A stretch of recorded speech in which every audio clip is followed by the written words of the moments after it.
Hey there, Vlad here. Before we jump to the pedal collection or collection of pedal news, something like that, just want to mention that what you're about to hear is our kind of favorite picks of all the kind of pedal stories we covered over the 2021 season.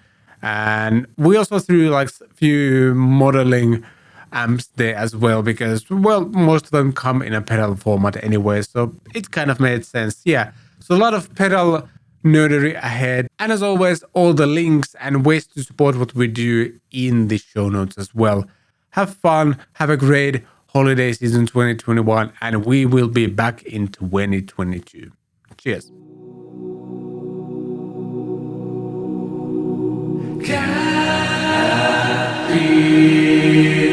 Fridays.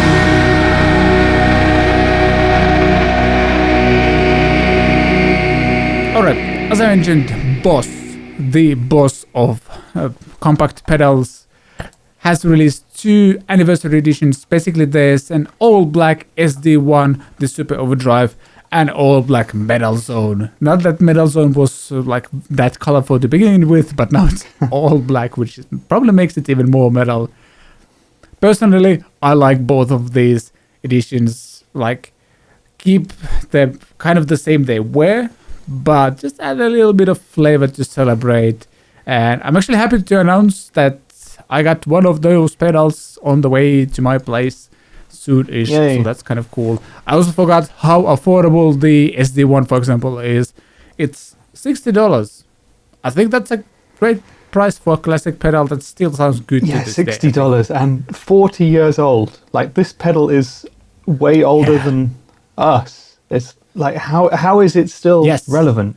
That's testament to how good it must sound, you know? There are so many people over those 40 years who have used that pedal and others like, you know, the DS1 to just get amazing tones. And there are so many boutique overdrives these days, but people come back and back and back to these bosses. It's funny. It's great. I love it. Yeah. And I love that color scheme as well, by the way. Yeah, definitely. Like, there's a, I don't know, like, celebratory feel to them for some reason. Like, they look different, like a bit more, I don't know, boutique maybe, especially the Super Overdrive, because like black with some like gold and stuff, it looks like, hey, we're celebrating. Yeah, so the standard pedal would be like a bright yellow, right, with black text. Yeah. Yeah, it looks more expensive, but it's not going to be, is it? It's going to be the same price as the normal one. Does it seem like? Yeah, that's the thing. Like, it seems like it's priced exactly the same. Do you remember whether there was a version of the SD1 was different color? I know the Metal Zone looked pretty much the same as the original one. Like, there was a version of the MT2 looked pretty much the same. Actually, I'm going to check quickly. I don't remember that. I only remember one version of the SD1. That's the totally standard one. And I don't think it was included in that special 40th anniversary set with the 3 colors, was it? No, that would have been a DS1. I think that was in there. Yeah. And there is no WASA version of the SD1, is there? There's just a standard version. Actually, there is. But it looks exactly... Yeah, it looks pretty much exactly the same as the standard one, except it has the SD1W on it, and then there's like this WASA-craft thing on the foot switch itself. And that one is 150 euros in Finland. So there's quite a difference in price compared to Which version are you getting? Are you getting the anniversary version? Yeah, just the anniversary version, which I actually kind of like. And like, and the cool thing is like there's gazillion different mods available for those as well. So if like I want to fine tune it at some point, I probably can do it myself at home. Just get a couple of components. That could be a fun video if I end up doing something like that for that. But I haven't actually had an SD1 ever. I've had the, what's it called? They did something with JHS. The Angry Driver, but was it SD1 and then something else? That was the SD1 and the JHS Angry Charlie, right? Ah, that's true. Oh yeah, it was the Blues Driver and the Angry Charlie. So it's not the same. So I've never had an SD1 then. Like, never had the SD1 sound. I've never owned any analog Boss Overdrive. I'm currently playing around with the OD-200, really? Which is kind of like the hybrid modeler of 12 different effects pedals, and has like the OD1, and it has the Blues Driver, and it has other pedals in it as well, Boss and non-Boss. But I don't think it has an SD1 in it. It has a Metal Zone in it. And I haven't yet managed to make that sound very good, although I think that's possibly more to do with me than it is to do with the pedal. Yeah. I kind of want to get the MT2 as well at some point, just because it's been 2 or 3 years since I did the Ref G3 versus the Metal Zone comparison. I'm still kind of like looking back at that video. I'm still surprised how good the MT2 can sound when you just tweak it a little bit. It's like a very old school kind of thrash metal sound. That's pretty much like the only sound it does, but it does it really well. And having that on the board would kind of be fun. It's because to me it leaves somewhere between like a fuzz and a metal pedal, and I could see myself using it's like it's a totally classic pedal as well, and everyone talks about it as being the worst distortion, but that's I think only because it is possible to make it sound bad in our opinions, the controls are but it's like sensitive. It has great tones too, and I think it's one of your most popular videos, isn't it, that one? And also definitely. Like I think top 3. Yeah, exactly. So the interest is still there in that pedal. And I think one of Ola England's most popular ones is his Metal Zone video, which is called something like the worst pedal of all time, ? Or something. And of course he proves that it's not, but that's what we want to believe, But I think every guitarist should own a Metal Zone, so I'm going to buy one too. Maybe this one, because I love that all black look. Yeah. It's great. But I love the idea of limited edition versions of pedals which are affordable. There have been a lot of pedals that came out recently in limited runs. For example, Chase Bliss did a few, and this is nothing against Chase Bliss or anything, but those pedals that come out in limited quantities get snapped up by people straight away, and then you can find them on Reverb the next day for massive prices. And I'm sure that this SD1 and this Metal Zone, these versions are going to be limited, but a Boss limited edition is going to be limited in a way, but available to all basically for an affordable price. So I like that a lot. Definitely. And I think the way, as I mentioned a few episodes ago, the way the boss of compact pedals, I'd say, the way they usually release pedals is that, or like just gear, a lot of the gear, the day they announce the stuff, it's available in most of the stores. Even like a local store here in Finland, they, like in my city or nearby, the Katanas and what's the other classic amp series they had? Nextone and like a bunch of other stuff. The day that stuff is announced, I could walk into the store and get one, and I bet these pedals are available already as well. And as I mentioned, it's $59. Yeah, that's amazing. Really, really funnily enough, the only Boss pedal that I can remember in recent times that wasn't like that was the Tone Bender, which was made earlier this year using NOS parts, and they could only make 3,000 of those. And I think that one was also about $350 maybe, and that sold out straight away. But everything else by Boss, once you hear about it online, you can buy it in a store. So that's wonderful as well. This CatPick Fridays episode is sponsored by How Songs Are Made and the brand new complete rock and metal songwriting course. How Songs Are Made is created by a good friend of the show, Trey Xavier, who is probably best known for his Gear Guts YouTube channel. If you ever watch this channel, you know when it comes to rock or metal songwriting, Trey knows what he's talking about. Whether it's his cover songs, random drum groove songwriting videos, or his song critique live streams, Trey has helped countless of songwriters to get better at their craft, and now he has put all of his knowledge into one beast of a course called Complete Rock and Metal Songwriting Course. And by complete, I mean complete. Here are some of the things you'll learn in this course. How to write a song starting from any small bit of an idea. How to generate inspiration from nothing. How to use tension and release to structure a song for maximum impact. How to add layers of vocals and harmonies. How to write guitar riffs and create variations for each part of the song. How to write melodies from chords and chords from melodies, even if you have zero music theory knowledge. How to create drum parts that move the song and do not get in the way. How to write catchy, memorable and emotional lyrics that grab the listener. How to become a prolific songwriter through songwriting philosophy and mindset. Now is the time to take that next or your first step in songwriting journey and put those ideas in your head into reality. To sign up for complete rock and metal songwriting and support CatPick Fridays, please use the link in the show notes. Happy songwriting.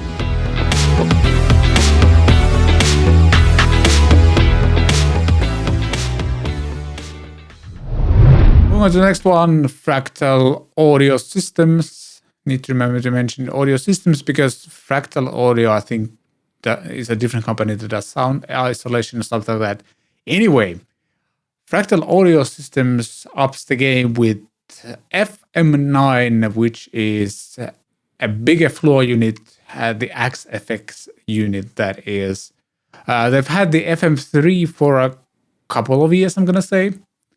And now they came out with FM9, which has 3 times the foot switches, and it's big and more powerful and everything else as well. This is also based on the XFX3 technology, as are the other two. So the rack unit and then the FM3. And yeah, now there's a dedicated big floor unit as well. Price is, it's not like, all I know, it's not cheap. $1,600, I think. But yeah, right now it's $1,600, but I think that was for people who pre-ordered one. And then, like the actual retail price, not sure. For anyone in Europe, one of the issues I have with all of this is that I think they only sell direct.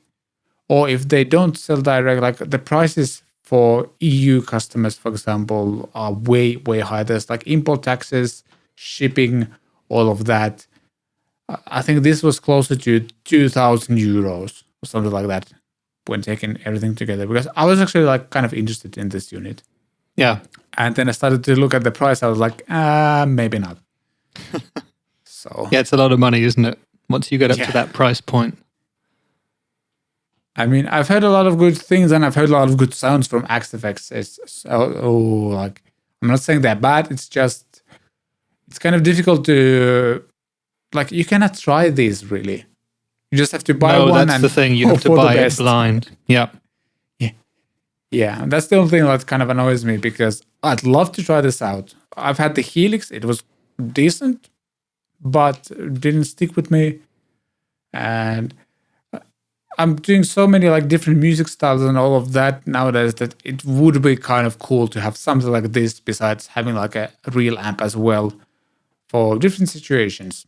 And yeah, this one might be too much money for me, especially like my nightmare situation would be where I would get this and then I would just like at some point realize that I still hate browsing through menus. Give me physical controls.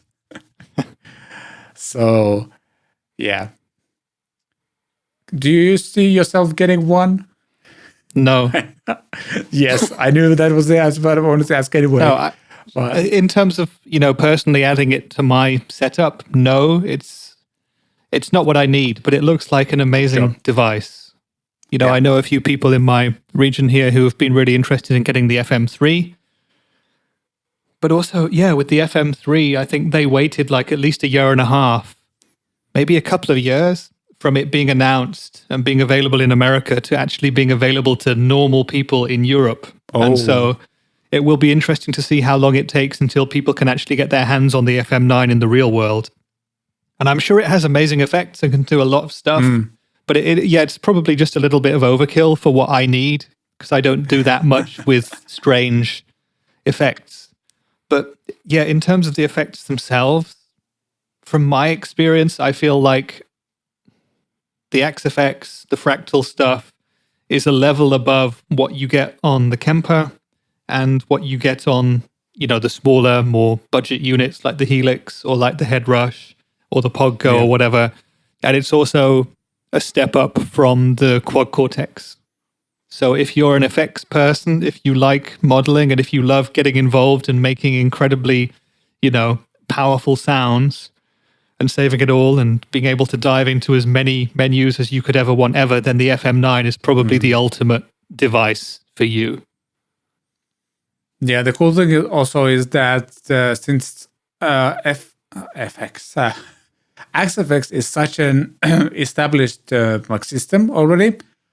There's so many tutorial videos, so many presets you can download. Like some artists share the sounds they use live or on their records as well.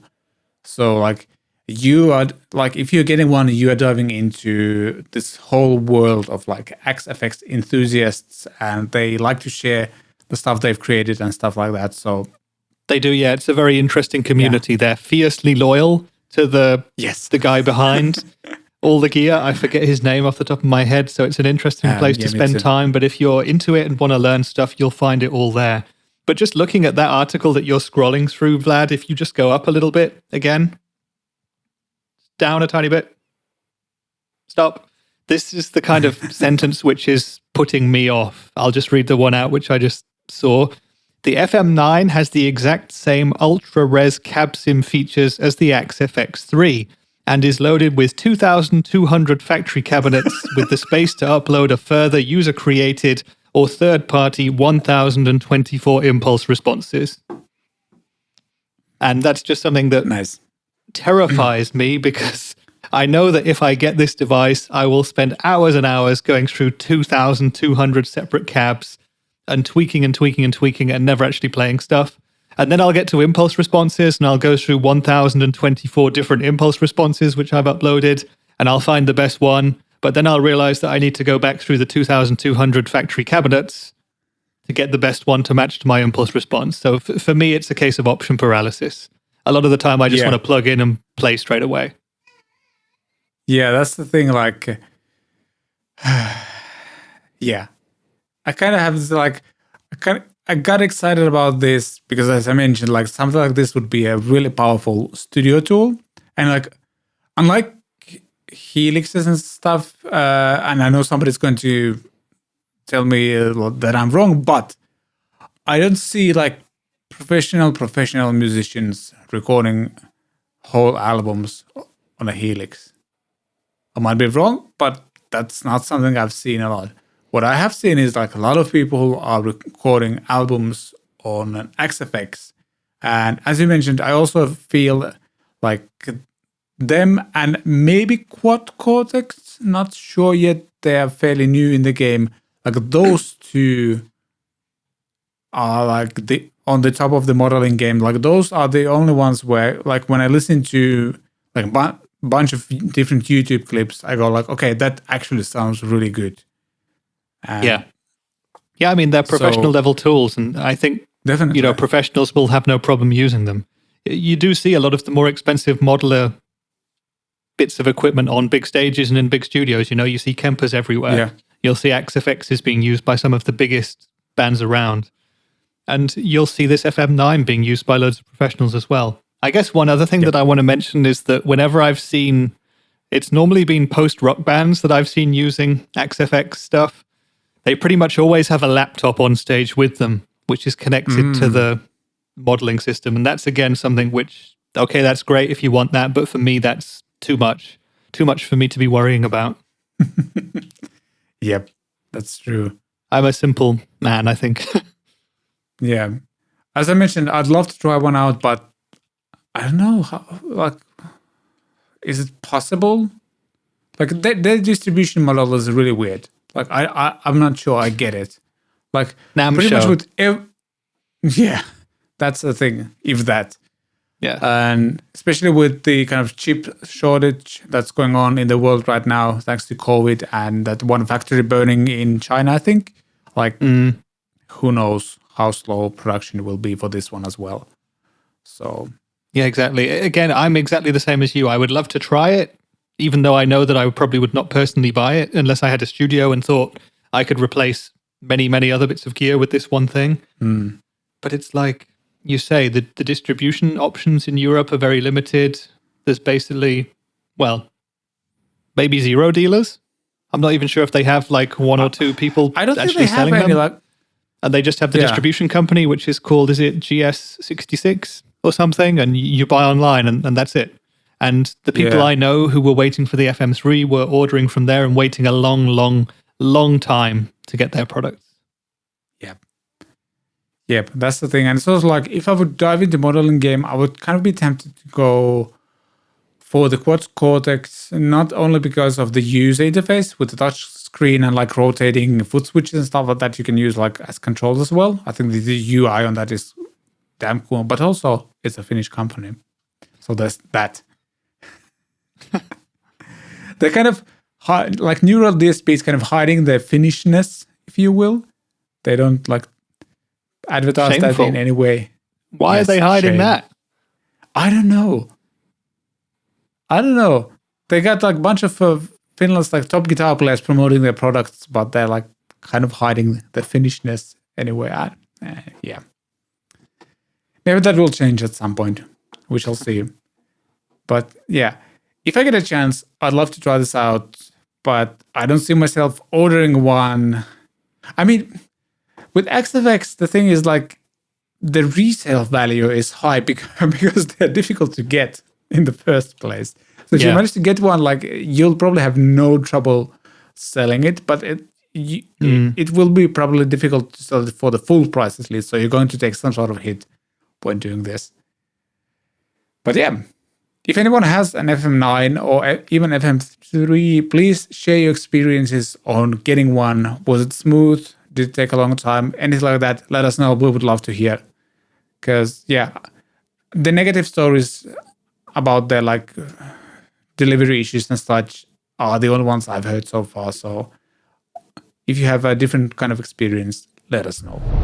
And Keeley Compressor Mini is out. And I'm actually kind of excited about this one. This is the kind of compressor I like. I'm a simple man and I want my compressors to be simple as well. And with 2 knobs and a tiny footprint, this is definitely that. And based on the demo video I watched on guitarworld.com, where we're checking the article as well, this is just that. Simple, effective, does what a compressor has to, like you want compressor to do. And the price is also pretty small. What's the price on here? Yeah, $129. And I actually really dig the limited white edition of this. I have a soft spot for anything white when it comes to instruments or pedals. I don't know why. Maybe because snow or something, but yeah. I like it a lot. Yeah, but this is like right up my alley. Yeah, it looks like a great little pedal. I mean, the Keeley compressor, the full-size pedal is like the industry standard. It's sold tens of thousands, and this is a smaller version for people who need the space. And you might think that it's limiting because it just has the level and compression knobs, but, it's been designed that the rest of the stuff that you're missing off from the big pedal is kind of included in this pedal because it does it intelligently for you. So if you remember on the larger Keeley compressor, you have a blend control, which blends between the compressed signal and the original guitar signal. This one, the Mini, has an auto blend. So it does it for you. Things like that. So everything is kind of in there for you. And it's a compressor pedal just to put on, get the 2 knobs where you want them and forget about. And I think it's an always on sort of a pedal that you'll just leave there. And you might not realize what it's doing, but then suddenly you'll switch it off and go, aha, that is the magic of compression. So yeah, I like this pedal a lot. It's quite cheap, especially for an American built pedal. And I think it has probably some competition from the Wampler Ego Mini compressor, which is a great compressor as well. And is also small sized. In fact, a bunch of brands do smaller compressors, but still the Keeley is the industry standard, and I'm looking forward to testing this one out because I think it's going to be really good. And I like the black one better, so maybe we can get one of each. You have the white one, I'll take the black one. Yeah. And then we'll have a shootout which sounds better, because obviously the paint affects the sound. It does. Yeah. The Wampler Mini Ego compressor was actually the one that I was kind of thinking of right as soon as I saw this one, because I've had the mini compressor, like the Wampler Mini Ego compressor, and that's easily the best compressor pedal I've had, just because of its simplicity. I think that has like 3 controls, plus there's like a switch which I think adjusted like the attack time. So I think Brian explained in one of the videos, it was like basically like if you want to, like, let's say alternate pick chords and just want a lot of sustain, there's one setting. And then if you want to do like funk stuff with like a fast attack to level out those chords and stuff, then there's a second setting, and it worked beautifully. This is even more simple, and I'm actually kind of interested to hear like how it works in these different like types of situations where you might want to have a fast attack or a slow attack. But I'm guessing this will work just fine based on the demo on guitarworld.com or like official Keeley video. It does both really, really well. Mm-hmm. Yeah, I'm excited to try one. The other key thing for me with compressors is the noise threshold. Like I find quite a few compressor pedals add a lot of noise to your signal. You know, obviously the more you turn them up as well. And previous experience I've had with the Keeley and also with the Wampler has been that they're very quiet. So if this one is quiet too, then it's going to sell bucket loads, just like the full-size one. Yep. I'm trying to think whether there's a Keeley dealer in Finland. Not sure. Need to check out because I kind of want to swap my current compressor pedal, which I like, but it's huge and way too complicated. Like I sometimes just get frustrated with it. I need something very simple. And yeah, I'm a simple man. Boss introduces IR-200 capsim pedal and SY-200 synth pedal, and we are checking out the GearGuards article. So I have to say the IR-200 isn't really just a capsim pedal because it seems it also has a bunch of stuff from the GT series of pedals. So there's a GT 1000, then there's a GT 1000 core, which is like a smaller unit, and basically like your Helix / Headrush / XFX floor kind of equivalent. And now they have this, Boss has this 200 range pedals, basically 2 foot switches, but still like super, super powerful. And there's an IR-200, which is capsim and some amp simulation as well. And then SY-200, that's synthesizer stuff. And boy, that synthesizer thing is amazing. I checked out some videos and it's crazy.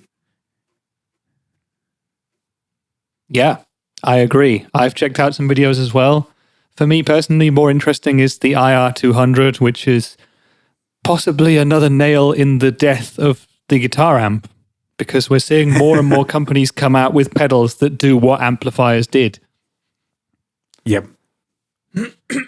I mean, obviously this pedal is not a loud thing, you know, it doesn't have a speaker attached or anything like that, but it follows in the pathways of the Strymon Iridium or the recent Walrus Audio's offerings, the Humboldt simplifier, in offering everything you need in a signal chain to make a great sounding guitar, you know? Yeah. And it looks very interesting. At the same time, I've seen that these two pedals are both priced well above the rest of Boss's 200 range, which includes an overdrive, a delay, and a modulation pedal at the moment. And you also mentioned the GT series and the core. And I've seen people saying online that you can basically buy one of the Boss core units and get more functionality than the IR-200 for a lot less money. And I don't know if that's true, but perhaps you know a bit more than me. I don't know. Is the GT core, how much is it? Let's check. Because... or maybe it's a little bit more, but with way more functionality. Maybe that's what it's 611 euros at Thomann. Whoa. Okay, so it's more. That's interesting because this is priced at $399, so I'm gonna say it's probably 400 euros as well. Yeah, okay, so a third more as opposed to a third less, but with much, much more functionality overall. Okay, this is gotta say like Boss usually. I'm purely going off a forum that I read, so I hope that these guys are getting it right. There's more foot switches. Well, one more, but still, and I'm guessing obviously there's going to be more I/O as well. Interesting. Yeah, because this also has 2 like loops as well. The GT 1000 core, that is.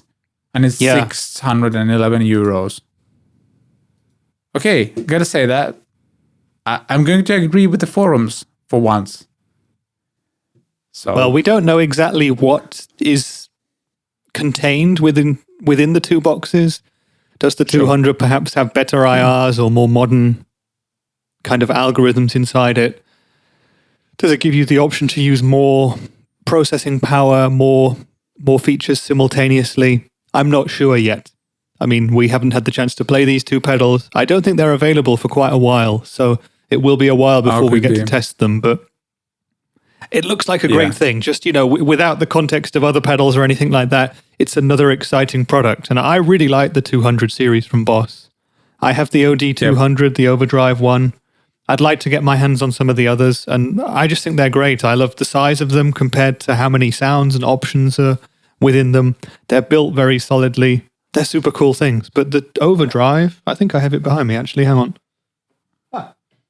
Yep, very practical. It's right here, so you can see roughly the size of these things. They're quite small. Really solid metal chassis. The knobs feel good. There's plenty of memory.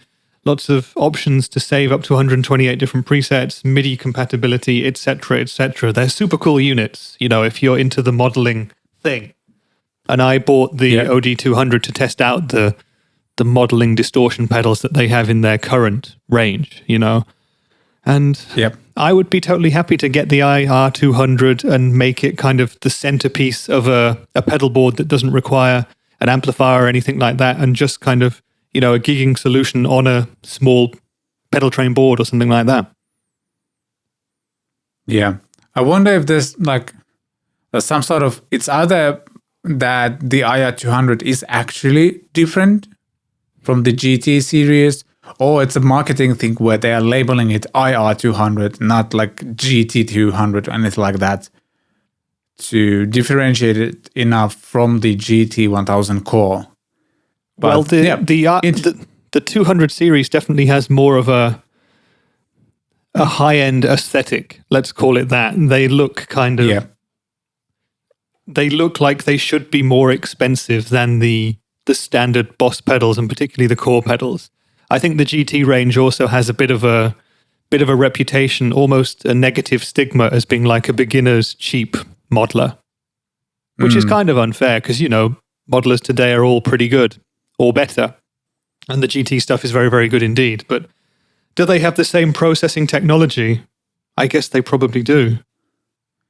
Yeah, I guess the 1000 seems to be like a next level thing compared to, it looks very similar to where, for those who are listening the podcast version, we're actually looking at the GT 1000 core on the Thomann website, and it looks very similar to what the 200 series range looks, though I can only tell by the pictures. Looks like a metal unit, made out of metal, and very similar design and everything. It's just bigger. Yeah, it does actually look very, very similar. Yeah. So, I don't know. I personally was more excited about the SY-200 just because the whole synth thing is so crazy, and immediately started imagining what kind of things I could do. Right now, when I do any kind of synth things, I use Logic's own synthesizers, and there's a lot built in, and it's super fun. But it would be really, really cool to get all kind of arpeggiators with the guitar. That would be super, super fun. Kind of putting that in close quotes, play those on my tracks instead of programming them. That would be fun. Yeah, definitely. I remember when the SY-1 came out a year or 2 years ago, and there were demos by people like Ola England and Rabia Massad, and they were super inspiring. I'm not a keyboard player. I'm not a synth player. I'm not really into those kinds of sounds that much. I don't listen to a lot of synth-based music in my spare time, but I just thought that pedal opened up a lot of creative freedom on the guitar for people who wanted to make noises like that. And you don't have to make the mad noises. You don't have to do the arpeggios. You can just make your guitar into kind of a space-agey sounding solo device or something, or just bring a totally different tonality to one of your bits of standard music. And the SY-200, takes that to 11 with all the different options to save presets, to have more sounds at the tap of a switch. I guess it gives you more different tone shaping options as well.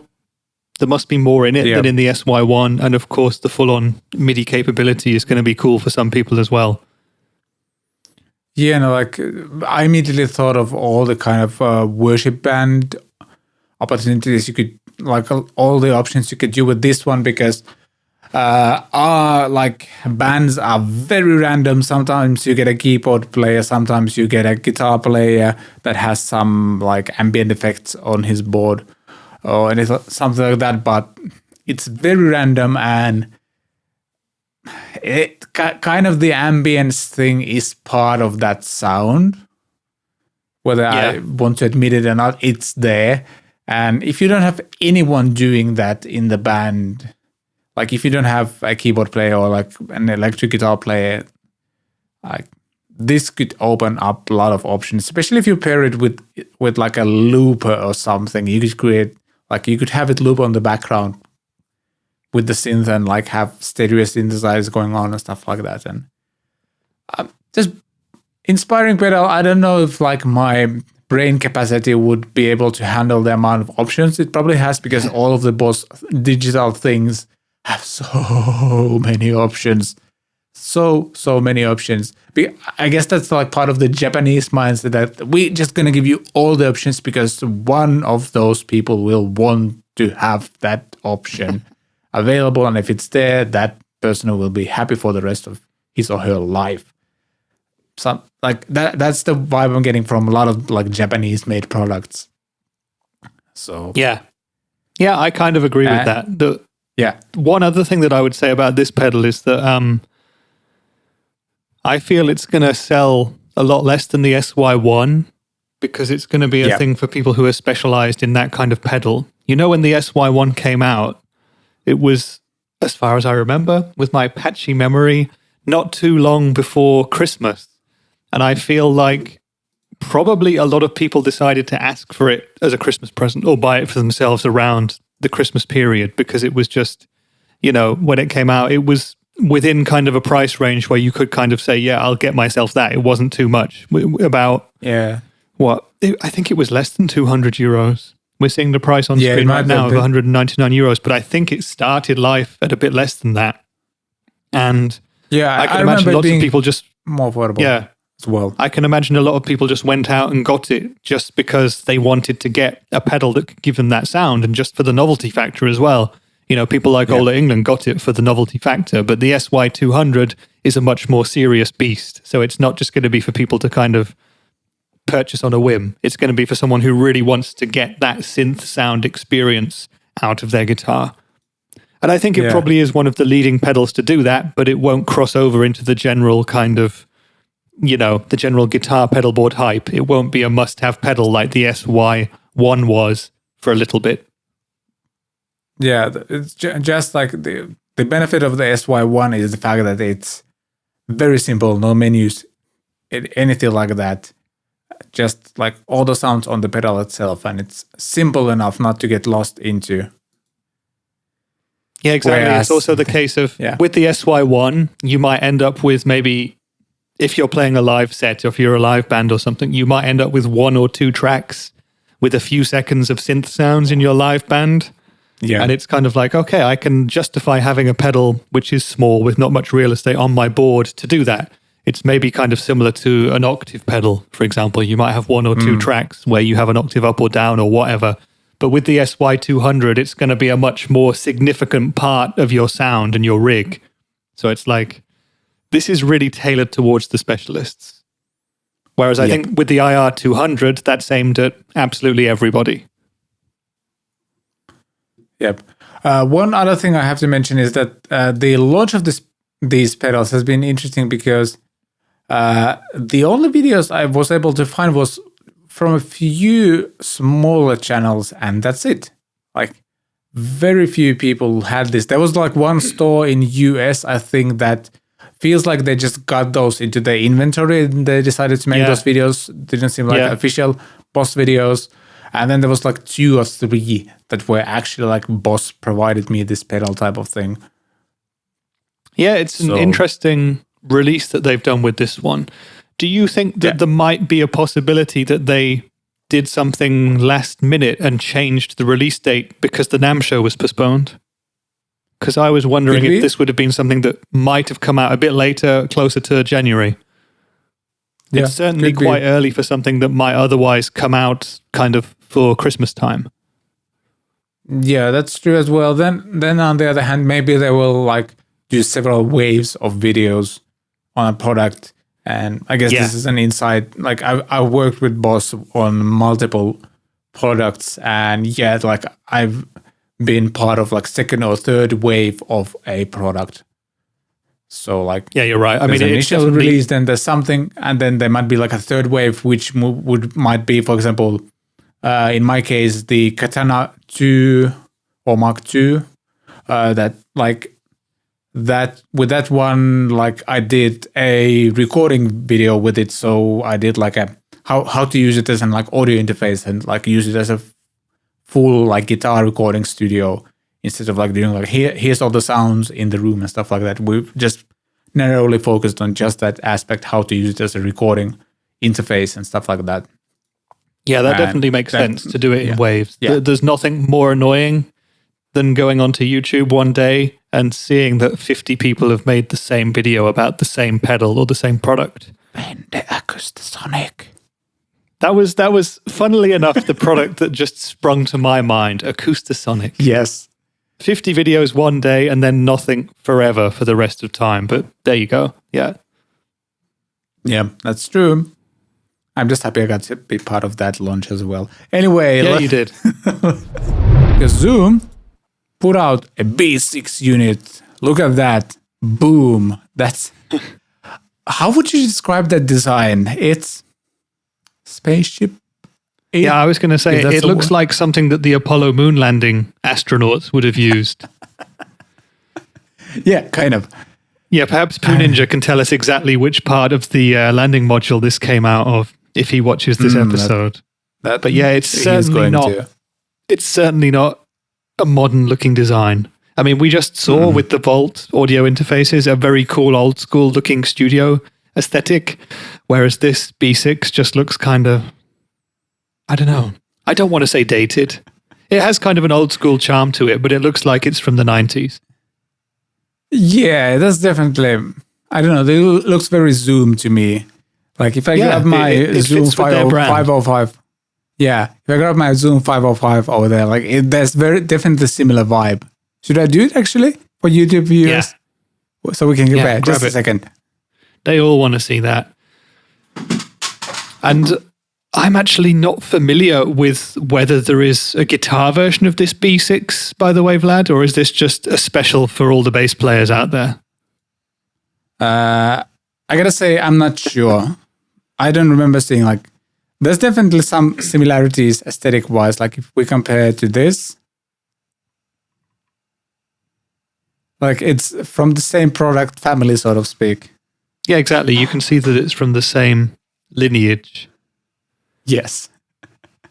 But I mean, the unit itself looks cool. There's a bunch of switches, like very well laid out switches. There's a touch screen, which I love this development in like multi-effects units, because my biggest gripe with most of them has been the user interface. And when you can use the touch screen, it's such a huge improvement and makes your life easier. You can chain up to 6 effects plus an amplifier emulation. There's 12 different classic bass speakers included. There's a bunch of different DI inputs and output options. A few different preamp emulations as well. The I/O looks pretty comprehensive here. There's balanced out, amplifier out, couple different. Oh yeah, the cool thing is like there's also 2 different inputs. So if you are swapping between the basses, you can tweak like both of the inputs according to your bass, and then just swap them on the fly, which is really cool and unique. I don't remember seeing anything like this from other companies. And USB out, you can use this as an audio. Sorry? There's a Gent preamp. Have you seen that? Finally, there's a Gent preamp. The one we've all been preamp emulation we've all been waiting for. which combines an undistorted low end with a strongly distorted high end. Wow.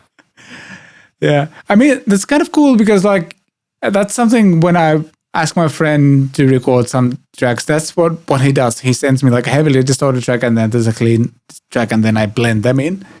But you can do that with the preamp right away from there. So that's cool. And yeah, there's a USB out as well and you can use this as an audio interface. So that's also something that's been happening with a lot of these units. You can use them as an audio interface now. So it's all about recording. I mean, this kind of looks cool. It has everything I would need. There's even like an SD card slot for there's an SD card slot and you can use that SD card to record what you're playing. I've never seen this on any of these units before. That's kind of cool. Like it could be super useful for some people. Didn't one of the New X looper pedals have that? Where you could just record stuff and then use an SD card to transfer it? Could be. I don't know. I'm forgetting. I seem to remember it, but yeah, it's definitely not a common thing. But that's a very cool idea. Yeah. Oh yeah, and there's also a Bluetooth expansion port for wireless control of the B6 unit via dedicated Guitar Lab app as well. And price is roughly 500. The recommended retail price is 534 euros. And the article says, so hopefully the street price will be under 500 euros. Yeah, let's hope. I mean, if I was a gigging bass player, I'd seriously consider this. It looks great. I bet it sounds good as well. Or like the few demo videos I've watched. Sounds good. Yeah, I haven't seen or heard anything from it in video form, but it looks like it includes absolutely everything. So if you're a bass player and you have a bass and you buy this, you can record, you can rehearse, you can gig, and you can make the most of that Gent preamp. You've basically got everything you could ever need as a bass player. Yeah, exactly. I also enjoyed this layout of all the switches because, first of all, it's probably the cleanest layout of any units I've seen. Plus, they also, like, on the right side, there's 3 buttons so that allow you to select between inputs and stuff. Like, they're lower on the pedal board, like physically lower as well. Like, feels like they put a lot of emphasis on, like, just, like, product design in the sense like what it's like to use in a live situation or playing with a band. It feels to me like that part on the right where you have those 3 buttons, they had originally designed this to have an expression pedal. You can kind of see how it's sort of on a different physical level. It's either higher or lower than the rest of it. You can tell, or at least I feel like I can tell there would have been something for a foot treadle there and it's just no longer there. Let's put it that way. Or maybe there is a guitar version of this and it has a wire expression pedal thing on that side and they just don't have it for the bass. But what they've done is use that space and put some extra options in there. It's cool. Yeah. And especially because you have the 2 options, like the option to switch between 2 inputs, I think it makes sense to have it like physically lower the input switch that is, so you don't accidentally hit it while you're playing and muting your signal. So that is pretty cool. Yeah, I mean, I have nostalgic feelings towards Zoom because back when I was first starting, I also had one of their cheap multi-effects pedals that were so over the top in terms of presets that you laughed when you switched between them because some of them were so crazy sounding. But you can dial them back, make the stuff much more moderate and get really good sounds out of them still. And so I'm assuming that their newest models are actually really good sounding. Oh, yeah. Speaking of Harley Benton, they have something else out as well. There's Harley Benton MiniStomp range. And you actually familiar with these? Did you say that you have some of these pedals? Yeah, I bought a couple because I'm such a fanboy of certain pedal types. And these cost about 20 euros a piece, a little bit less than that, most of them. So they're very, very cheap. Yeah, the Harley Benton compact effects pedal range is called MiniStomp. And I think there's 23 pedals in the range so far. And what they basically are is kind of, cheap mini-sized clones or homages, if you will, to more popular pedal types. I'm just guessing here because I don't have any, official linkage or quotes from the guys at Harley Benton, but I suspect that these are just, pretty much bang on identical to the other mini pedals that you can find from other manufacturers. And Harley Benton have taken their favorites, the ones that they wanted, rebranded them, maybe done the odd new feature here and there, and brought them out. And if you can see what we're looking at now, that's the list of the different pedals they have there, Vlad. So yeah, there's definitely over 20. There's at least, I think, 7 or 8 different drives, from boosts to overdrives, distortions and fuzzes. There's delays and reverbs. There's a 5-band EQ, which is one of the ones which I actually decided to go for because I've been looking for an EQ pedal for quite a while. $20.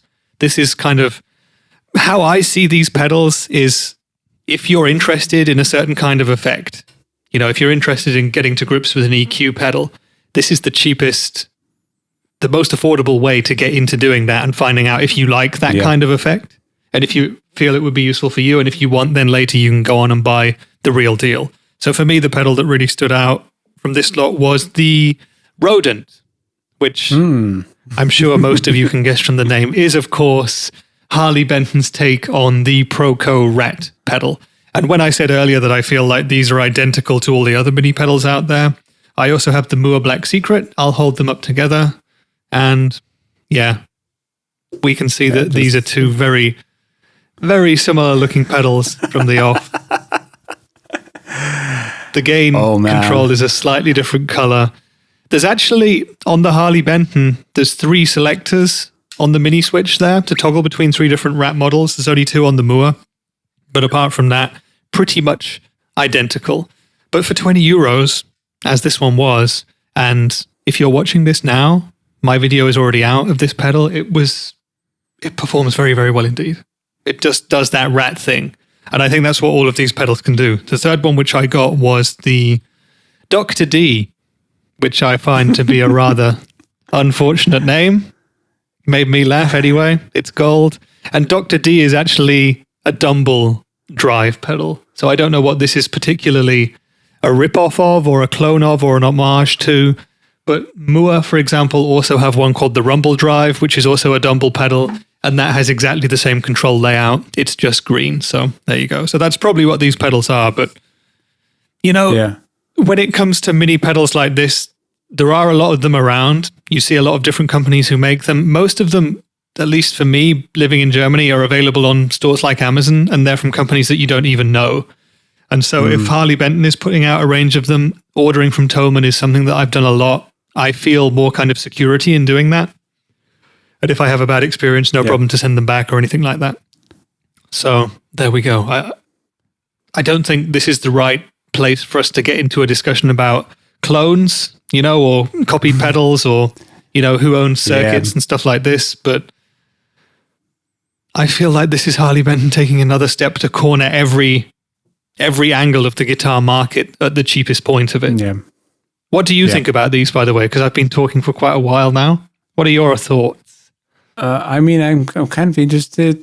I've actually been thinking about getting like an EQ as well. And if you can get like a 5-band EQ that's small and it's like fairly noise free, for example, that's killer. Just a second. There you go. Yeah, that looks really good. I can't make it focus on that. Yeah, it's decent. And I should also say, by the way, that Moore has a 5-band EQ pedal called the Graphic G, I think. And it looks just like this. And there are other companies like Tom's Line and other mini pedal companies, again, on places like Amazon. Search them out, you'll find them. They're probably all built in the same place. Maybe. Yeah, it looks allegedly. Like that, definitely. Yeah. And I mean, there's some interesting ones that, like, you mean like when we're talking about like a mini pedal range and a budget-friendly one as well. There's few that are a bit like more, well, they stand out. There's like a DI box plus cap sim. Actually, I think like having a 5-band guitar and bass EQs is pretty cool. I actually could probably order both. Then there's a headphone amplifier, which is interesting. There's an ABY box. There's an acoustic simulator. That's really cool. I mean, Yeah, I have to agree on the fact that ordering from Thomann instead of like Amazon or anything like that, especially since we live in the EU, there's always the 30-day return policy, at least for me when I order from them. So I can get this, try them out, and if there's like any fault with any of those, or if I just don't like them, I can send them back, and that's it. Yeah, exactly. No questions asked. And even if you don't like them that much, Christmas is coming up. They cost $20. Give them to another guitar player in your life, and they will love you forever. I mean, 20 euros is incredibly cheap. I mean, obviously these pedals cost, €1, €2 for them to make, possibly more, possibly less, depending on current prices, but it's an almost unheard of price.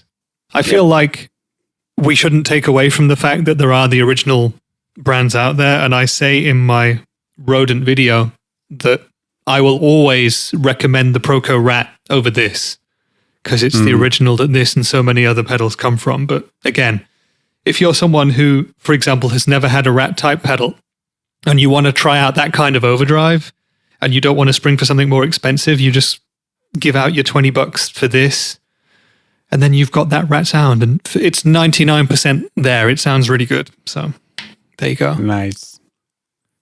Yep. I don't think these pedals will be as successful as Harley Benton guitars, by the way. I mean, they've done pedals before, and they don't seem to have the same respect among guitar players that the guitars now have. At least that's the way I see it. Yeah, I'm going to say there's a reason for that as well, because some of the Harley Benton pedals I've tried, sounds have always been decent at least, but the quality, build quality and stuff like that, not so much. So maybe this range might be different, but it's also like for people in like America, for example, there's other kind of pedal lines that cost roughly the same, but then you can order them through like Sweetwater or something, so you have the return policy stuff there as well. So, and again, they might all come from the same factory actually, but I don't think if you live in the US, for example, it doesn't make a lot of sense for you to order one or like order some of these pedals there, but because you have kind of similar ones available there. Because I think you mentioned like the Ronin, then I don't remember what else Ryan has been demoing on their channel. So kind of title you can see on the on the YouTube version, you can kind of date me because I wrote Honey, I Shrunk the Memory Man. And yes, indeed, Electro-Harmonix has shrunk down the classic Deluxe Memory Man, which, by the way, I think this is a fantastic idea. The original Memory Man Deluxe is quite big. It's the size of like 4 regular Stomp boxes, if not bigger. Yeah. And now there's a Nano version of it. Yeah, exactly. Great. Perfect. Yeah, it looks fantastic. And apparently it has less noise than the original. Oh. And of course, it's smaller, like you said, and you can plug a standard 9-volt power supply into it, which you couldn't do with the originals. Nice. And it's how much? $200 or thereabouts, which for Electro-Harmonix mini pedals is not cheap, but this is the real deal. I can't wait to try one of these. Yeah. Again, I'm actually totally going against what I just said about the AutoWah pedal, because I have the Empress delay system, which has all the delays I could ever want on it, including delays that sound very much like this, like the Memory Man, or like any other delay ever. And there's going to be a bunch of people out there who also have the Strymon Timeline or other big delays which are available, but they will all want this because the Deluxe Memory Man is just one of the classics. And I think this is going to sell like the proverbial hotcakes. But in Finland, is there a proverbial food that sells a lot? Like, that's a good question. Polar bear pancakes. We do have something called musta makkara, which is like a black sausage, which is basically like, is it like rice and like, it's made out of like rice, meat, and like some animal's blood, basically. Sounds delicious. It's actually very good, but I'll try if I ever come to Finland. We do have black pudding in other parts of the world too, or blood pudding, as the Americans call it, which is which is made with blood. But yeah, what's it called in Finnish? The sausage I just mentioned. Yeah, it's mustamakra. Literally means black sausage. Mustamakra. I hope we don't get demonetized for this, but. You heard it here first. The Electro-Harmonix Nano Deluxe Memory Man is going to sell like mustamakra in Finland, and it's going to sell like hot cakes in the rest of the world. Exactly. And also want to mention that CatPick Fridays is a safe zone where you're free to contradict yourself on every single segment as many times as you want. That's kind of what we do here. Yeah, that's good. We're a family-friendly, all intelligence levels friendly show, and that includes the presenters. Exactly. But yeah, back to this. Carry on. Sorry, before we get back to it. No, nothing. I was about to make a stupid joke, but we're going to skip that one for this time. The moment's gone. Save it for next week. But getting back to this Deluxe Memory Man Nano, it looks like a lot of fun. I'm starting to get a little bit, what's the word? Not fed up or sick of. I'm starting to wish that they would do slightly different, more kind of 21st century demo videos of their products. But yeah. Oh yeah, I'm pretty sure this is going to be really, really good. Yeah, they don't work with other YouTubers. I just remembered that. It seems like they don't, and they always have Bill Ruppert doing their demos. I recognize his hand from the thumbnail that we're looking at there. He's a killer player and an amazing presenter. But I would also like to see them in future doing some slightly more modern themed demos with more modern kind of song-based usages of these pedals. But there you go. Just a little wish from me. I'm sure there's going to be so many people buying this pedal, and so many YouTubers as well are going to go out and spend their own money on this and do their own videos of it, which is going to be really good. Yeah. Cool stuff.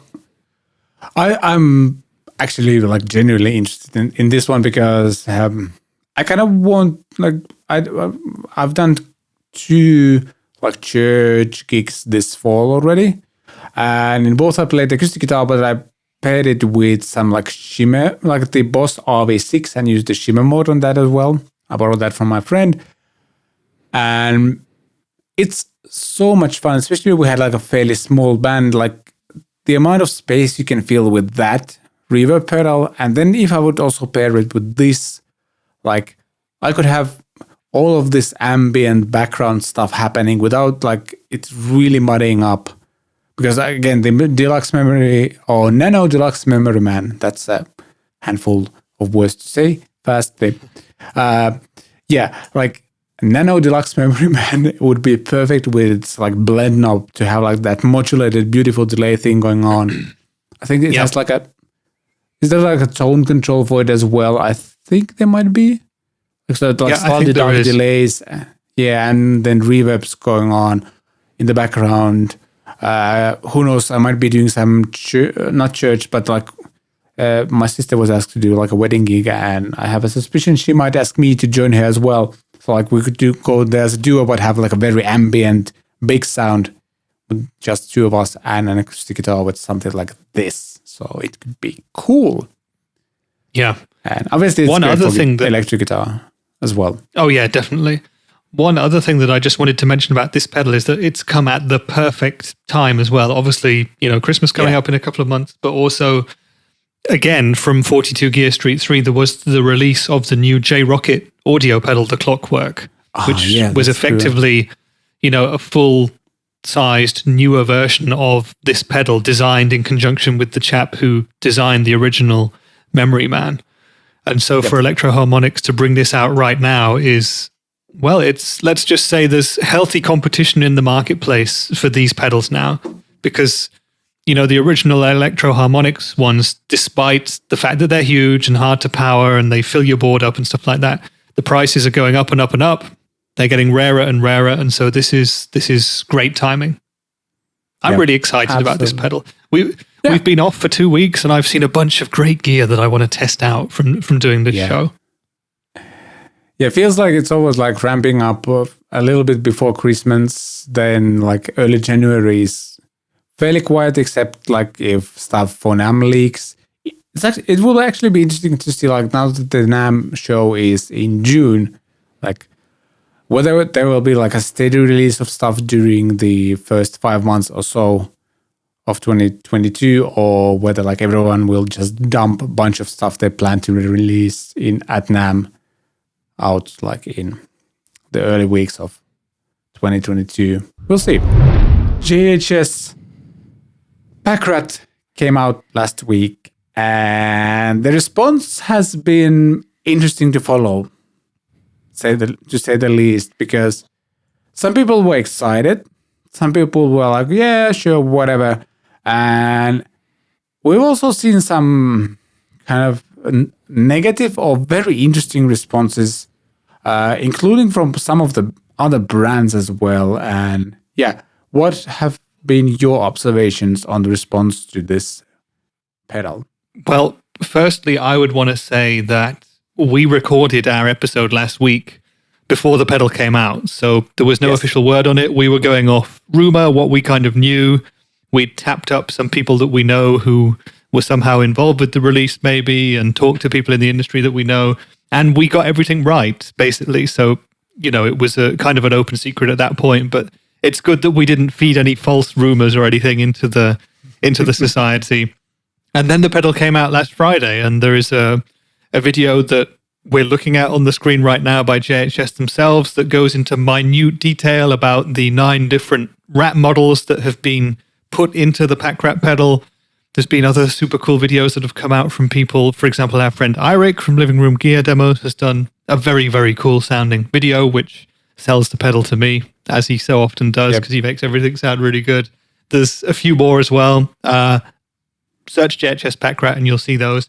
But my thoughts were, it's amazing to see how far JHS has come. And I personally still have mixed feelings about the pedal, because a lot of the feedback I was seeing kind of reflects how I feel about this pedal as well. And it's like, yeah, every single rat is in that pedal, and I would love to try them all, but I feel like if I bought the pedal, I would probably end up settling on my favorite sound, or possibly 2, and cycling between those and not making the most of the rest of the pedal, if you know what I mean. Yeah. And there were also people saying, yeah, this is a great pedal for people who have never really had a rat and might want to try the different main types and then use it as a starting point, a testing pool. And that theme follows the other 2 JHS pedals that have different pedals in them, the Muffaletta, the Big Muff pedal, and the Bonsai Tube Screamer pedal. And I agree with that too. And I think I probably said that last week as well. I can't remember. I haven't watched it again. But it's kind of an expensive way to get into finding out which rat you would like, isn't it? Yeah. Yep. But there we go. So that's just a couple of mixed points which come out of my own head. Overall, removed from all the rest of the context, I think it sounds like an awesome pedal. I visited a music shop at the weekend for the first time in ages, and I asked them if they had it in, but they didn't. I don't think they even knew about it, to be honest with you. They looked at me like I was mad when I asked them if they had it. Then they told me that they didn't. But yeah, I'd love to try this pedal. I'm a big rat fan, as you know, and it looks like it's going to be really, really good. I was surprised just at how mixed the feedback was too, and I feel like there may be in some ways an element of jealousy, possibly from some corners, because JHS has grown from a smaller pedal builder into this massive company and a YouTube powerhouse in the past couple of years, and they've done an amazing job there. And there's always been a little bit of controversy around JHS and some of the previous stuff that's happened with them, which, we're not going to go into here, but you can find on the internet if you want. And, maybe some people resent the success that's happened. And I know that this has been the biggest pedal release in JHS's history. You can read posts on their Instagram about that. So congratulations to them. The one thing that annoys me is that you can't actually get the pedal yet. It's another example of a big launch, and there's nothing in the shops anywhere near me to even order. So that sucks. Yeah. What do you think, Vlad? Yeah, except that one store in London where you could actually buy it a couple of days before the release. Oh yeah, except that. If you're going to count that as near me, then yes, apart from them. And I think there's a couple of stores in the UK that seem to have it, but I looked even yesterday on the German distribution partner for JHS's page, and this pedal is not even on there yet, so I don't know.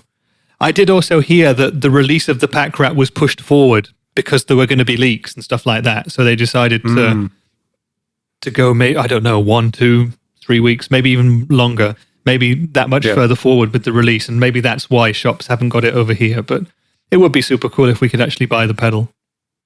Yeah. Yeah, like, I feel Boss has kind of spoiled us with the fact that when they release something new, it's pretty much in the stores right away, which is, well, but they're a gigantic brand, and like Roland is a true powerhouse. So it's a different thing from almost anyone else. Maybe I think Fender might be the only other company who do that. So yeah, I mean, Fender were generally very good with that, but it's also changed since the Corona pandemic, and you've seen that there's been quite a few Fender and Squier guitars as well, which are just not in stores. So yeah, that's made everything harder too. So let's cut the brands a little bit of slack, I guess, but still. That is true as well. But yeah, I have to agree, like, this feels like there's this kind of annoyance / I'm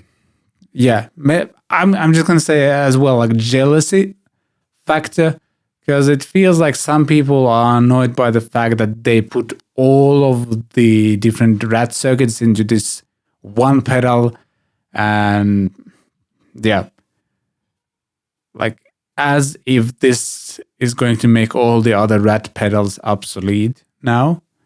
Like that feels like that's the initial reaction from some people or companies, even though, like, we've had exactly the same kind of thing happen with a bunch of other pedals, and those haven't made, for example, the original Tube Screamer obsolete in any way.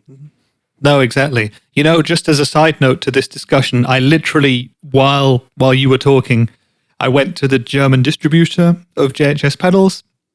That's Warwick Music Distribution, by the way. And they have now put the Packrat onto their website. So it's there, and it says there will be pedals available in about 4 weeks. So nothing there yet. We're going to have to wait another month to get it, but that's already a plus, I think. And the pedal is priced at €289. So that's not nothing. 289. 289. Whoa. That's I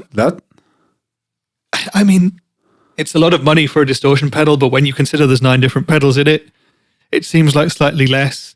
That would actually lead me to another bit of the fallout, because a lot of people were saying JHS haven't made 9 different circuits. There's not 9 different rats in there. It's just, different clipping alternatives. It's not full different circuit changes, but JHS have gone to lengths now to explain that actually this is 9 different circuits. And there's an Instagram post that they've made where they say that in a standard rat pedal, you have 33 components in the signal chain. In the Packrat, there's 261. It's split across 3 separate circuit boards. It has 40 different analog switching components, and all of that is controlled by some kind of magical digital switching system. So what you are actually doing is not just changing one circuit slightly, different clipping diodes or whatever. You're actually switching between different separate circuits. So that does make it a bit of a game changer in that way, and that makes it different to some of the other pedals that are already out there that offer only different clipping modes, for example. But yeah, it's been a mixed bag. I guess that's also proof of JHS's status being much higher than it used to be, the fact that there are people who love it and people who don't like it. There is no general indifference, but everyone has an opinion on it because JHS is one of the hottest brands out there right now. Yep. But I've just decided spontaneously that €290 is too much for me to spend on that pedal, so I shan't be purchasing one just yet. Yeah. I just kind of want to get like a standard rat and maybe like pair it with a Boss EQ, and probably be good. Like, I'm good to go with those. But for some people, this might be exactly what they wanted. But yeah, it's definitely not like every man's rat, so to speak. And which is funny because it has every man's rat inside it. That is true, but but like not everybody needs every single rat. So no, exactly. Yeah. I mean, I think it's a super cool idea. And at the end of the day, what I also think is really cool is that in JHS's own video, Josh Scott says, buy the Proco rat. So, you know, that's nice. Yeah. It's been a week or two ago when he also had what's the French pedal company? Anasounds. Yeah. The video was titled as Anasounds pedals suck, and they definitely don't suck. And yeah, I love that, like, they're also promoting other brands and stuff like that. So, but I can see also that people get annoyed. Yeah, that's the new way of doing things, you know? It just makes total sense. Yeah. Exactly. But yeah, one of the most interesting releases in a while, both from the product standpoint, but also the reaction. So there's that. EHX has released the Intelligent Harmony Machine. I haven't seen, I have to confess, is it 2001 Space Odyssey? Haven't seen that movie. You haven't seen that? Mission Time. It's a classic. But this, like, even without having seen, like, I know all the memes and everything. This looked like, is it HAL 9000? What's the name of the onboard computer? Yeah, it looks like that, and I love it. It looks great. And based on the demo, as we've talked about before, like, Electro-Harmonix don't really do YouTube with other people. They just do their own demos, and it just looks like it sounds absolutely fantastic. There's so many things packed in this. Not only you get all the kind of standard harmonizing thing, but you also get like doubling and octaves up and below. And then there's also the double track feature, meaning like you can go stereo out of the pedal and have like two tracks that are like slightly delayed with each other as well, and all kinds of cool things. It does so much, and yeah, it looks cool. It sounds amazing, and it's only $230, which to me sounds fairly reasonable for everything it does. So yeah, like I got really excited about this pedal, and that doesn't happen to me too often anymore. So well done, Electro-Harmonix. Yeah, I think this looks great as well, and I feel like one thing I am waiting for is the deluxe version to come, because you know they often will make a single Stomp box version of a pedal these days, and then bring out a deluxe version later with more capabilities, maybe with a second foot switch, blah blah blah. But this looks super cool, you know, and it seems to do so many different effects. It does the harmony stuff, but like you said, it can also be an octave pedal or a pitch shifter. It can be a stereo doubler. It can do so much. It looks like it's going to be so fun. And it could effectively replace, you know, your EHX POG for octave or organ stuff. It could replace the pitchfork for doing all the different, you know, what do you call it? Oh God, my mind's gone blank. The pitchfork, you know, where you can go down a tone, a semitone, or whatever. Yeah, like what is like the word for that? Pitch shifting, like, so you mean like it transitions from note to note? Yeah, my mind just went totally blank. So it could replace that as well. It seems to do single notes or polyphonic chords. It seems to have a key button, so you can put in what key you're playing in, and the intelligent harmonies will relate to the key you're playing in. So an excellent jamming and songwriting tool as well. This looks like a whole bunch of fun. Again, I tried to do some searches to find out if it's available in Europe at all at the moment, and there doesn't seem to be anything. So I guess we have to wait on that one. But this looks like a really, really cool little pedal. Yep, definitely. Yeah, I'm immediately thinking of all the ways I could use this with an acoustic guitar for some reason. Like, got me excited. So it's nice to see something different. Yeah, definitely. That's the thing. Like, it looks cool, it sounds cool, and like when you mentioned POG, I kind of had forgotten that it's also an Electro-Harmonix product, and they're like, at the top of the harmonization game or something, or how they want to call it. Like POG is very well known and one of the best kind of octave or harmonizing pedals, and this is then again next level stuff. So yeah, plus it just looks pretty damn cool. So well done. It does, and also Electro-Harmonix. How many new pedals have they brought out recently? They're so busy. Their R&D team is constantly on it. So well done to them. So it seems. Yeah, so it seems. Yeah, highly recommend you check out the video and to get the full grasp of what you can do with this single pedal. And yeah, we'll obviously links to this in the show notes. But let's jump to the next one, which is Joyo, King of Kings. And as you might guess, it is a King of Tone-ish sound. That's what it's going for. There's even a King of Tone image in the article on gearnews.com.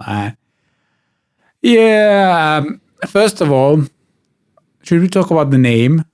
We talked about the moist reverb a few weeks ago. And honestly, this kind of continues the route they've chosen to go. Because there will be some worship musicians who will refuse to use this because of the name. Let's put it that way. You think? Okay. Yeah, might be. It's not as bad as moist reverb, but imagine if they tried to, if they did like a mix of the two and it was the Moist King, that would be even worse. I was thinking King of Moist, but yes. Or King of Moist. I mean, we should probably copyright those names right now and cash in when Joyo tried to make them. But yeah, I mean, when it comes down to the pedal, what do you think about it? There are so many different King of Tone clones and homages nowadays. It's hard to know where we stand. Yeah, my question would be like, do we need one more? Like, there's just so many. And yeah. Do we have a price for this Joyo one? Sorry? Do we have a price for the Joyo one? Roughly €75, so it's very affordable. That's cheap. So you could buy about 6 King of Kings pedals for the price of 1 King of Tone to get it shipped over to Europe anyway. So that's a big difference for sure. The question is, will it perform as well? And I mean, obviously, in the article they ask the question, are they the same? And the first word is unlikely. That's some high quality journalism here. Yeah, if you read the rest of the paragraph, this is clearly not being written with kind of journalistic integrity in mind. It's just to the point, exactly. But yeah, one thing I like about this pedal is that you've got the two sides of the King of Tone. So you've got a volume, a gain, and a tone control for each. It's 2 overdrives, kind of blues breaker circuit overdrives for anybody who's not familiar with the King of Tone. And inside the King of Tone, you have a number of different dip switches, which enable you to change the clipping. And on the Joyo pedal, these are actually on the top and the front of the pedal. So I find this actually an improvement on the original in that sense. True. That's cool. I like that. Because those are the kind of things that they tend to be set and forget controls with the King of Tone. So you'll find what you prefer, close the pedal and just leave it. But with the Joyo, you have the endless clicking opportunities. So there you go. That gives you an extra option there. You shall not forget type of switches. Yeah. Will it sound the same as a King of Tone? It will probably sound 95% similar, because it's, unlikely, as Vlad is saying. Yes. Yeah. Unlikely. That should be a standard answer for a lot of things now. Unlikely. Yeah. Yeah. I mean, yeah. It's another pedal I would like to try. I'll say that. Yeah, that's true. That's definitely There's true. also, I wouldn't mind trying. With the King of Tone, there is a legendarily long waiting list to get a King of Tone pedal because they don't make that many. And I'm actually on the list. I've been on the list since, I think, mid-2018. So maybe at some point in 2022, I'll get to the top of the list and be able to buy a King of Tone pedal. But when you order your original King of Tone, there are different options that you can choose. You can choose to get, for example, one standard side with the standard amount of gain, and you can choose the other one to be standard or high gain mode, so you can get different amounts of overdrive on it. You can choose different kind of options when it comes to how many inserts you want. Do you want top jacks or side jacks? Do you want 4? Blah, blah, blah. So there's a few different things you can do. And I would be interested to see what Joyo have gone for in that sense. Have they gone for the standard King of Tone, or have they gone for high gain one side or high gain both sides? I'm not sure if that's mentioned in the article, but it would be very interesting to find that out. Yep. Yeah, apparently they went for the King of Tone version 4 circuit, or at least the article. Yeah, that's what it says. But again, with the version 4 King of Tone, you can order a standard version or a high gain version on both sides. Yeah. So it will be interesting to see what Joyo have gone for. My guess is that they will have gone for a standard, probably right side, and on the left side, they'll have gone for the high gain King of Tone version. So we'll find out at some point. Find out.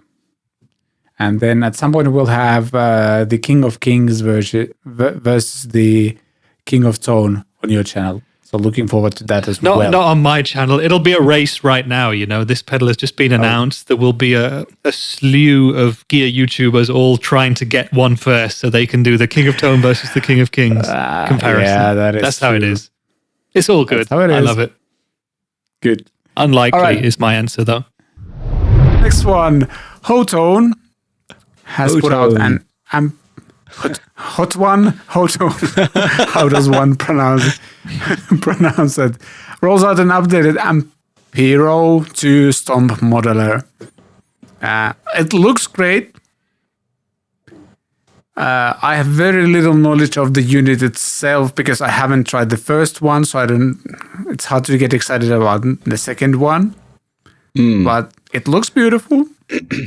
It's not surprising, really, is it? I think they're jumping on the HX Stomp sort of bandwagon there, don't you? Yeah.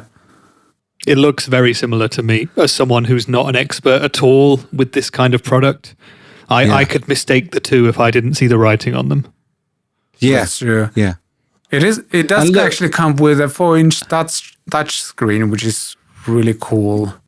They've called it a Stomp as well, haven't they? Yeah, Ampero. Oh yeah, the Ampero 2 Stomp. That could. Oh, my internet connection just could died. That have legal ramifications later on? I don't know.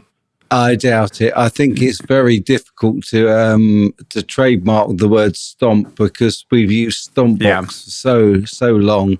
I think if they called it the Ampero HX Stomp, they might get in trouble.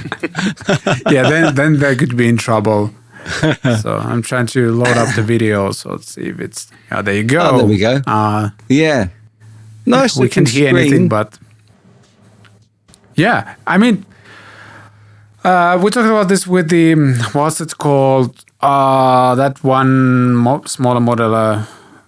Not the one that's kind of competing with Helix, but Rich, what was the brand? Well, we also got a comment. We featured a couple of weeks ago. Was it the Atomic one? Not the amplifier one? Oh, come on. Yeah, there was a brand that I forgot. Somebody actually bought the units and commented that he was also like not happy with the presets. Presets on anything are never really very good because they're always somebody else's idea of a good tone, and it's always advisable to program your own. Yeah. I almost remember the name, but anyway, like it also had a touch screen, and all of this look like an improvement over the Helix Stomp just from the usability standpoint. Because I hate browsing menus, but if you add a touch screen, it becomes more fun. I want to say, yeah, definitely. This looks nice. They are using the traditional Hotone or Hotone Ampero 2 Stomp offers an evolved CD, CM, HD, and FIRE or Fire modeling system. Those are words and letters that mean absolutely nothing, but it offers an improved modeling or evolved modeling system. Not even improved, just evolved.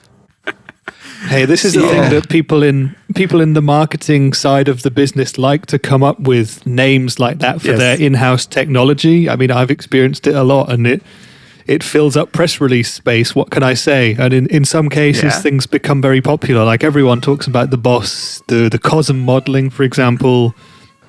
That's just the way it is. I mean, in my H&K job, we had the Spirit technology, which is another example of that, and that's exactly what they're doing here. Yeah, I think CM stands for copy direct from generic marketing, or it probably does.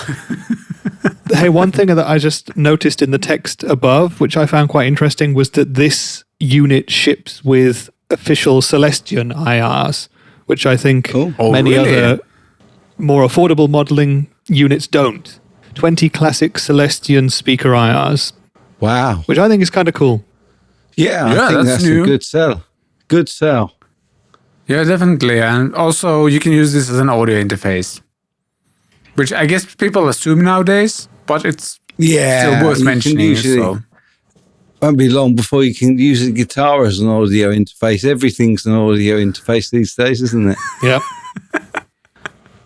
Yeah, I get a few ideas like which company would probably go first. Like you can just you can run a USB cable from your guitar into your computer and you're good to go.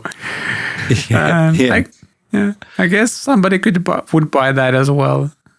But did you see the Rick Biasso Sting interview? By the way, that was amazing, yes. Absolutely amazing. I haven't watched it yet, but I need to. Yeah, definitely do. Yeah, I watched that and actually ended up listening to Sting's latest album as well. But because when I watched the interview, the album was out already, and it sounds like the sounds on that album are absolutely amazing. Highly recommend that. And good songwriting, obviously, as well. He's always a great songwriter. Sting is just another. He's a relic of the Beatles. Really, he's just a great writer. Great writer. Yeah, to me, he's like, if Beatles had listened to a lot of like reggae before they started writing, that's like Sting to me. Like the way he blends all those kind of polyrhythmic things without it sounding like unnatural or like proggy or anything like that. It just works and fits. But then if you would try to play those yourself, you'd be lost in pretty fast. So hats off to him. Yeah. But I was thinking actually about putting that interview as a weekend watch, but decided to go other way this time. But it's all good. We're going to drop some links to Hotone. Sorry, I promise I one day stop calling it Hotone, but today might not be the day. No, call it Hotone. I like that. Although I call them Hotone. Yeah, I'm going to call them Hotone as well, just because I can. And there you go. Those were some of our favorite pedals and amps covered in 2021. As always, if you enjoy what we do, a great way to support us is to get something from the merch store. Use the affiliate links. There's a super thanks, something like that feature on YouTube as well. You can do that as well if you so desire. We'll be back in 2022 with some fresh CatPick Fridays episodes. But for now, thanks for watching and listening. Bye, podcast.